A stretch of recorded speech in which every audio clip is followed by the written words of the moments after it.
नमस्कार, मैं हूं आपके साथ उमापाल और आप देख रहे हैं स्टार न्यूज प्लस। आइए हम रुक करते हैं आज की कुछ खास खबरों पर।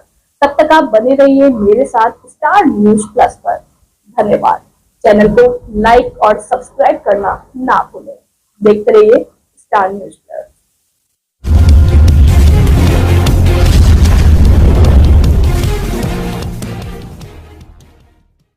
अमित शाह के बयान पर बवाल बढ़ता जा रहा है और अब दावा किया जा रहा है कि एनडीए सरकार में शामिल नीतीश और नायडू भी इंडिया गठबंधन यानी कि विपक्ष के साथ आ सकते हैं। सभी की नजरें केंद्र सरकार की 2 बैसाखियों पर टिकी हुई हैं कि क्या वो इतने गंभीर मुद्दे पर भी चुप्पी साधे रहेंगे? क्या वो शाह के इस बयान की निंदा नहीं करेंगे? ये सवाल तब ज्यादा उठने लगे जब दिल्ली के पूर्व मुख्यमंत्री और आम आदमी पार्टी के राष्ट्रीय संयोजक अरविंद केजरीवाल ने केंद्र में एनडीए की सहयोगी जेडीयू प्रमुख नीतीश कुमार और TDP chief N Chandrababu Naidu को खत लिखा है। केजरीवाल ने एनडीए के दोनों अहम साझेदारों से अपना समर्थन वापस लेने के लिए विचार करने को कहा है। आप प्रमुख केजरीवाल ने नीतीश कुमार और चंद्रबाबू नायडू को लिखे पत्र को सार्वजनिक किया है। इसमें उन्होंने संसद में अमित शाह के बयान का जिक्र करते हुए ये भी आरोप लगाया कि गृह मंत्री ने बाबा साहेब का अपमान किया। ट्विटर पर लिखे पोस्ट में केजरीवाल ने कहा कि देश की जनता माननीय नीतीश जी और चंद्रबाबू नायडू जी से पूछना चाहती है कि क्या आप अमित शाह जी द्वारा दिए गए बाबा साहेब के अपमान का समर्थन करते हैं? ये मुद्दा अब पूरे देश में छा गया है। देश भर में प्रदर्शन चल रहा है। कांग्रेसी कार्यकर्ता जय भीम के नारे लगा रहे हैं। यहाँ तक कि कर्नाटक विधानसभा में विरोध के तौर पर अंबेडकर की तस्वीर हर सीट पर रखी गई। मध्य प्रदेश विधानसभा में कांग्रेस विधायकों ने हंगामा किया। वहीं उत्तर प्रदेश में समाजवादी पार्टी के कार्यकर्ताओं ने सड़क पर प्रदर्शन किया। इसी तरह बिहार के गया में राष्ट्रीय जनता दल के कार्यकर्ताओं ने केंद्र सरकार और भाजपा के खिलाफ जमकर प्रदर्शन किया। विपक्षी सांसदों ने संसद के बाहर विरोध मार्च निकाला, तो वहीं कांग्रेस सांसद राहुल गांधी और प्रियंका गांधी नीले कपड़े पहन के संसद पहुंचे। अब विपक्ष तो जोर शोर से इस मुद्दे को उठा रहा है, लेकिन देखना होगा कि बीजेपी कब तक अपनी बात पर अड़ी रहती है। संसद परिसर मसल पावर का मैदान बन गया है। कांग्रेस के सांसद शांतिपूर्ण तरीके से प्रदर्शन कर रहे थे तो बीजेपी के सांसद डंडे लेकर पहुंच गए। डंडों पर बाबा साहब का फोटो लगा रखा था और इन डंडों से विपक्ष पर हमला बोल दिया गया। कांग्रेस अध्यक्ष मल्लिकार्जुन खड़गे ने प्रेस कॉन्फ्रेंस कर आरोप लगाया कि बीजेपी सांसदों ने मेरे साथ धक्का मुक्की की, जिसके कारण मेरा संतुलन बिगड़ गया और मैं जमीन पर बैठने को मजबूर हो गया।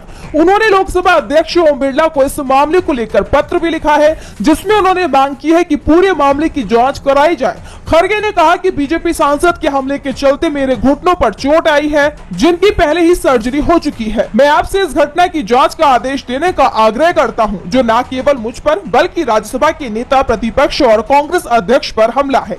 इस बीच कांग्रेस नेता राहुल गांधी सहित इंडिया गठबंधन के कई नेताओं ने भी दावा किया कि संसद में जाने से बीजेपी के सांसदों ने उन्हें रोका और धक्का मुक्की की। वहीं दूसरी तरफ बुरी तरह से घिरी बीजेपी ने कांग्रेस सांसद राहुल गांधी को ही जिम्मेदार ठहरा दिया है। वो राहुल गांधी के खिलाफ थाने में भी शिकायत दर्ज करवा कर आ गए हैं। बीजेपी का दावा है कि राहुल गांधी के सत्ताधारी दल के सांसद को उन्होंने धक्का दिया है, जिससे बीजेपी सांसद प्रताप सारंगी और टीडीपी सांसद मुकेश राजपूत घायल हुए हैं। दोनों अस्पताल में भर्ती हैं। प्रताप सारंगी ने कहा है कि वह राहुल गांधी के कारण जमीन पर गिर गए, उनकी आंख पर चोट आई है। साफ है, बाबा साहेब के अपमान पर बुरी तरह से घिरी बीजेपी अब इससे निकलने के लिए विपक्षी नेताओं पर हमले की कोशिश में जुट गई है। सुप्रीम कोर्ट के पूर्व सीजेआई डीवाई चंद्रचूड़ को मोदी सरकार राष्ट्रीय मानवाधिकार आयोग यानी एनएचआरसी का अध्यक्ष बना सकती है। प्रधानमंत्री नरेंद्र मोदी की अध्यक्षता वाली समिति ने एनएचआरसी के अगले अध्यक्ष का चयन करने के लिए बैठक की। इस महत्वपूर्ण बैठक में गृह मंत्री अमित शाह, लोकसभा में नेता प्रतिपक्ष राहुल गांधी और राज्यसभा में नेता प्रतिपक्ष मल्लिकार्जुन खड़गे शामिल थे। बता दें, सुप्रीम कोर्ट के पूर्व जज जस्टिस अरुण कुमार मिश्रा के 1 जून को अपना कार्यकाल पूरा करने के बाद से एनएचआरसी अध्यक्ष का पद खाली है। तब से एनएचआरसी सदस्य विजया भारती सयानी कार्यवाहक अध्यक्ष के रूप में काम कर रही हैं और इस पद पर अब पूर्व सीजेआई को चयन समिति की सिफारिश पर राष्ट्रपति की तरफ से एनएचआरसी अध्यक्ष के रूप में नियुक्त किया जा सकता है। वैसे ये भी खबर है कि समिति में शामिल खड़गे और राहुल गांधी की ओर से जस्टिस डीवाई चंद्रचूड़ के नाम पर सहमति नहीं दी गई है। वो इस पर असहमति का पत्र सौंप सकते हैं, लेकिन बहुमत की सिफारिश के आधार पर पूर्व सीजेआई डीवाई चंद्रचूड़ को एनएचआरसी का अध्यक्ष बनाया जा सकता है। ऐसे में पूर्व सीजेआई चंद्रचूड़ 8 नवंबर को सेवानिवृत्त हुए थे। इससे पहले भारत के पूर्व सीजेआई एचएल दत्तू और केजी बालाकृष्णन भी एनएचआरसी के प्रमुख रह चुके हैं। अगर जस्टिस चंद्रचूड़ के नाम पर मुहर लगाई जाती है तो एक बात साफ है कि विपक्ष की तरफ से एक बार फिर जस्टिस चंद्रचूड़ पर हमले होना शुरू हो जाएंगे। खासतौर पर उन्होंने रिटायरमेंट से पहले जिस तरह के कई फैसले सरकार के हक में सुनाए थे, उसे लेकर उनसे सवाल भी पूछे जा सकते हैं या फिर विपक्ष की तरफ से कुछ मामलों में सुप्रीम कोर्ट में रिव्यू पिटीशन भी डाली जा सकती है। आपको यह भी बता दें कि जब जस्टिस चंद्रचूड़ सीजेआई थे तो उसी समय उन पर शिवसेना यूपीटी की तरफ से सत्ताधारी दल का पक्ष लेने का आरोप लगाते हुए उनके केस से अलग होने की भी मांग की। सभापति और उपराष्ट्रपति जगदीप धनखड़ के खिलाफ विपक्ष की तरफ से लाए गए अविश्वास प्रस्ताव को उप सभापति हरिवंश ने खारिज कर दिया है। उन्होंने अपने जवाब में कहा कि महाभियोग का नोटिस देश के संवैधानिक संस्थानों को बदनाम करने और वर्तमान उपराष्ट्रपति की छवि धूमिल करने की साजिश का हिस्सा है। इस तरह अब इसे सदन में पेश नहीं किया जा सकेगा। बता दें कि सभापति के खिलाफ लाए गए अविश्वास प्रस्ताव पर सदन में बहस होती है, लेकिन नोटिस के खारिज होने के बाद अब ऐसा नहीं हो सकेगा। संसद के शीतकालीन सत्र के 10वें दिन कम से कम 60 विपक्षी सदस्यों ने 10 दिसंबर को उपराष्ट्रपति और राज्यसभा के सभापति जगदीप धनखड़ को उनके पद से हटाने के लिए नोटिस पर हस्ताक्षर किए थे। इसमें आरोप लगाया गया था कि उन्हें उन पर भरोसा नहीं है और वो पक्षपातपूर्ण है। राज्यसभा के सभापति जगदीप धनखड़ के खिलाफ लाए गए अविश्वास प्रस्ताव पर इंडिया ब्लॉक ने 11 दिसंबर को प्रेस कॉन्फ्रेंस की थी। कांग्रेस अध्यक्ष मल्लिकार्जुन खड़गे ने कहा था कि सभापति राज्यसभा में स्कूल के हेडमास्टर की तरह व्यवहार करते हैं। विपक्ष का सांसद 5 मिनट भाषण दे तो वो उस पर 10 मिनट तक टिप्पणी करते हैं। सभापति सदन के अंदर प्रतिपक्ष के नेताओं को अपने विरोधी के तौर पर देखते हैं। सीनियर जूनियर कोई भी हो, विपक्षी नेताओं पर आपत्तिजनक टिप्पणी करके अपमानित करते हैं। उनके व्यवहार के कारण हम अविश्वास प्रस्ताव लाने के लिए मजबूर हुए हैं। ऐसे में देखना होगा कि अविश्वास प्रस्ताव खारिज होने के बाद विपक्ष क्या करे। महाराष्ट्र विधान परिषद अध्यक्ष का चुनाव निर्विरोध हो गया है, लेकिन इस निर्विरोध चुनाव ने भी महायुति सरकार का संकट बढ़ा दिया है। दरअसल एकनाथ शिंदे की शिवसेना की तरफ से दावा किया जा रहा था कि विधान परिषद अध्यक्ष पद उसके हिस्से आना था। 2022 से ही ये पद खाली पड़ा हुआ है और गठबंधन में शिवसेना को ये कुर्सी मिलनी थी, लेकिन विधानसभा चुनाव के बाद बीजेपी अपने सभी पुराने वादे भूल गई है। एकनाथ शिंदे से पहले सीएम पद छीन लिया, मंत्रालयों में भी बीजेपी मनमानी कर रही है और अब विधान परिषद अध्यक्ष के चुनाव में भी वादा तोड़ दिया गया है। बीजेपी के राम शिंदे महाराष्ट्र विधान परिषद के सभापति चुन लिए गए हैं, जबकि शिवसेना की तरफ से इस पद के लिए नीलम गोऱ्हे का नाम बीजेपी के सामने रखा गया है, लेकिन बीजेपी शिवसेना को सभापति पद देने को तैयार नहीं हुई। राम शिंदे इसी विधानसभा चुनाव में जामखेड़ा सीट से हार गए थे। उन्हें रोहित पवार ने हराया था। 2019 में भी रोहित पवार से चुनाव हार गए थे। सबसे बड़ी बात तो यह है कि जब राम शिंदे ने सभापति पद के लिए नामांकन किया था तो उनके साथ देवेंद्र फडणवीस, अजित पवार तो उपस्थित थे, लेकिन एकनाथ शिंदे नामांकन पत्र जमा करते समय नहीं दिखाई दिए। इसके बाद कहा जा रहा है कि शिंदे बीजेपी से नाराज हैं, खास तौर पर जिस तरह से बीजेपी उन्हें किनारे लगाने की कोशिश कर रही है। उसके बाद शिंदे दबाव में दिखाई दे रहे हैं। उन पर महायुति गठबंधन छोड़ने का दबाव भी बन रहा है। पंजाब हरियाणा बॉर्डर पर किसानों की मांगों को लेकर 24 दिनों से भूख हड़ताल पर बैठे किसान नेता जगजीत सिंह डल्लेवाल अचानक ही बेहोश हो गए। आनन फानन में उन्हें अस्पताल में भर्ती करवाया गया।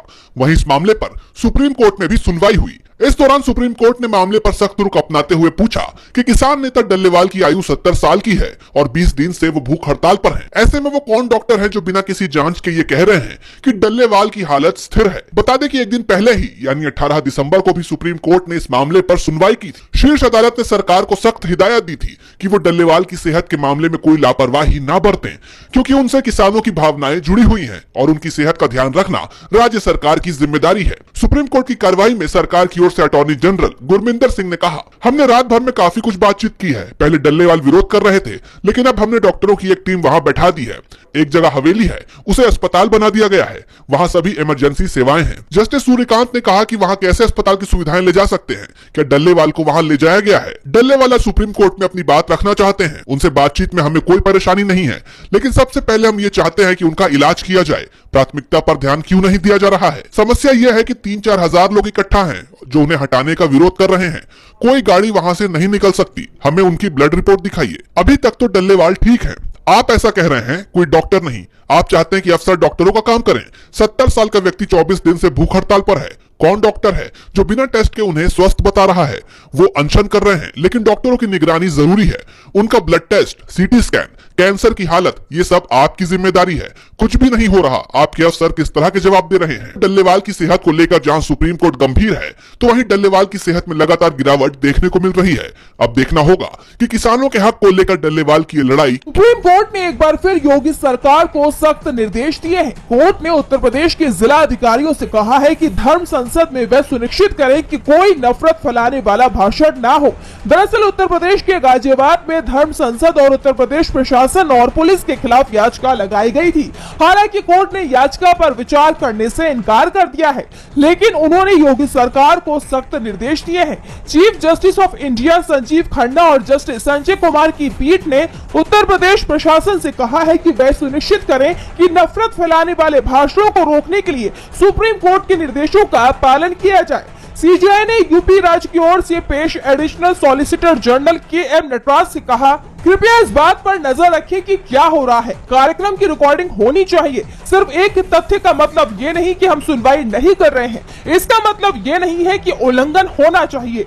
इसी के साथ सीजीआई खन्ना ने याचिकाकर्ताओं के वकील प्रशांत भूषण से कहा कि वह अधिकारियों से संपर्क करें। भूषण ने जवाब दिया कि अधिकारियों को अभ्यवेदन दिए गए, लेकिन कोई कार्रवाई नहीं हुई, जिस पर सीजीआई ने कहा कि हाईकोर्ट से संपर्क किया जा सकता है। सीजीआई ने विचार व्यक्त किया, ऐसे मामलों में सुप्रीम कोर्ट से संपर्क करने वाला पहला न्यायालय नहीं होना चाहिए। उन्होंने बताया कि पहले भी नफरत फैलाने वाले भाषणों के मामले में न्यायालय ने इसी तरह का रुख अपनाया था। भूषण ने जब कहा कि यति नरसिंहानंद कई नफरत फैलाने वाले भाषणों के मामले में जमानत पर है, तो सीजीआई ने कहा कि उल्लंघन होने पर जमानत रद्द करने की मांग की जा सकती है। वहीं सुप्रीम कोर्ट के निर्देश का असर उत्तराखंड में देखने को मिला। हरिद्वार के जूना अखाड़े में आज से शुरू होने वाली संतों की धर्म संसद को प्रशासन ने अनुमति नहीं दी, जिसे यति नरसिंहानंद ने प्रशासन के द्वारा सुप्रीम कोर्ट के नाम पर गुंडागर्दी बताया और कहा कि अब वे खुद इस मामले में सुप्रीम कोर्ट ज्वाइन